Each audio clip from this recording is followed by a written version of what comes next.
বাংলাদেশের মানুষ হতাশ হবেন না।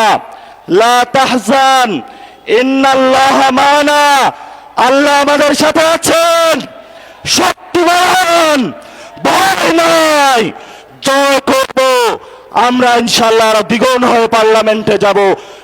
ওরা শুধু ভোট চুরি করে নাই, ডাকাতি করেছে। আমাদের সুস্পষ্ট অনেকগুলো দাবি রয়েছে।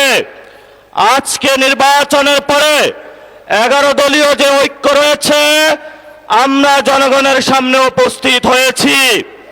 আমরা প্রথমত বলতে চাই, পার্লামেন্টে যে ভোট ডাকাতরা গিয়েছে, জনগণের সামনে আমরা বিরোধী দল হিসাবে হাজির হয়েছি। আমরা রাজপথে থাকব।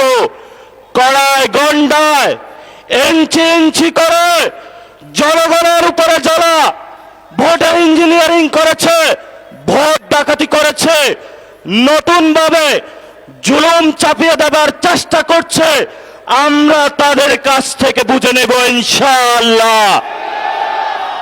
আমি সংক্ষিপ্ত কথা বলবো। আমাদের ভাই শহীদ উসমান হাদি আজকে আমাদের মধ্যে থাকতে পারতেন। সংসদ সদস্য হিসাবে ঢাকা 8-এর আল্লাহ ওনাকে শহীদ হিসাবে নিয়ে গিয়েছেন।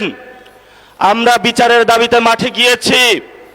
আজকেই যেহেতু বিরোধী দলীয় যাত্রা হচ্ছে এই বায়তুল মোকাররম থেকে, আমি সরকারের কাছে আহ্বান জানাবো, দেশের কাছে আহ্বান জানাবো, প্রশাসনের কাছে আহ্বান জানাবো, আপনারা দ্রুত গতিতে শহীদ উসমান হাদি ভাইয়ের হত্যাকাণ্ডের বিচার যাতে হয় সেই উদ্যোগ নিন।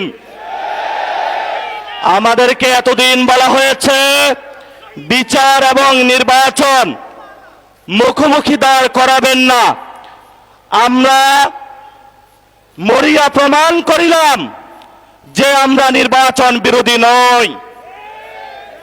এখন সময় এসেছে শহীদ উসমান হাদি ভাইয়ের হত্যাকাণ্ডের বিচার করতে হবে। তৎকালীন সময়ে সংস্কারের নিয়ে বলা হয়েছিল, সংস্কার এবং নির্বাচন বিরোধী করার চেষ্টা চালানো হয়েছিল, ট্যাগ দেওয়া হয়েছিল, ওরা নির্বাচন চায় না। আমরা তোমাদের চোখে আঙ্গুল দিয়ে দেখিয়েছি আমরাই বাংলাদেশে গণতন্ত্র চাই, তোমরা চাও ভোট ডাকাতি করতে। এখন সময় এসেছে, কোন 9-6 চলবে না। সংস্কারে জনগণে যে হ্যাঁ ভোটে ম্যান্ডেট দিয়েছে দ্রুত বাস্তবায়ন করতে হবে। সাথে সাথে